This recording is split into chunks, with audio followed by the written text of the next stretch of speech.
ডেৰ মাহৰ ভিতৰত আমি অসমৰ আটাইতকৈ শ্ৰেষ্ঠ দুগৰাকী ৰত্নক হেৰুৱালোঁ। জুবিন দা, সেই দুখ আমাৰ শেষেই হোৱা নাই।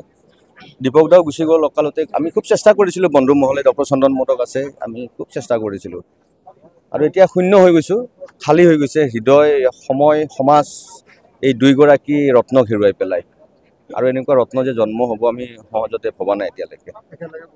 একেলগে আমি বহুত কাম কৰিছিলোঁ। মোৰ চিঠিবোৰ ঘূৰাই নুখুজিবা, তেখেত মিউজিক পৰিচালক আছিল। চন্দন, মই বহুত গানৰ কাম কৰিলোঁ।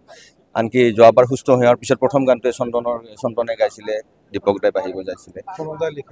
আমি বহুত কাম কৰি আছিলোঁ আৰু বহুত কাম কৰাৰ সপোন আছিল, বহুত তেওঁ ইচ্ছা আছিলে কাম কৰাৰ।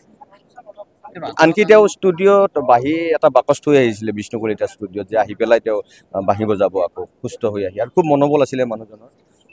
আধৰুৱা আমাৰ বহুত ইচ্ছা আছিলে। তেওঁ ষ্টৰি অফ লাভ বুলি এটা এলবাম কৰিছিলে, খুব বিখ্যাত এলবাম, পৃথিৱী বিখ্যাত এলবাম। তাৰপিছত ষ্টৰি অফ লাইফ বুলি এটা এলবাম কৰাৰ তেখেতৰ ইচ্ছা আছিলে, জীৱনক লৈ পেলাই। সকলো আধৰুৱা হৈ থাকিলে। তেখেত যিহেতু এগৰাকী বাঁহী বাদক, কোনোবা যদি বাঁহী বাদকে সেইটো কাম আগবঢ়াই নিব পাৰে, আৰু সেই পৰ্যায়ৰ বাঁহী বাদক আছে বুলি মই কিন্তু এতিয়ালৈকে ভবা নাই। যেনেকৈ জুবিনদাৰ অবিহনে জুবিনদাৰ পৰ্যায়ৰ মানুহ গায়ক আছে বুলি অসমত নাভাবোঁ। তেনেকৈ দীপক দাৰো যে কোনোবা থাকিব তেনেকুৱা, এতিয়া হয়তো এটা সময়ত ওলাব বাৰু, সেইটো বেলেগ কথা।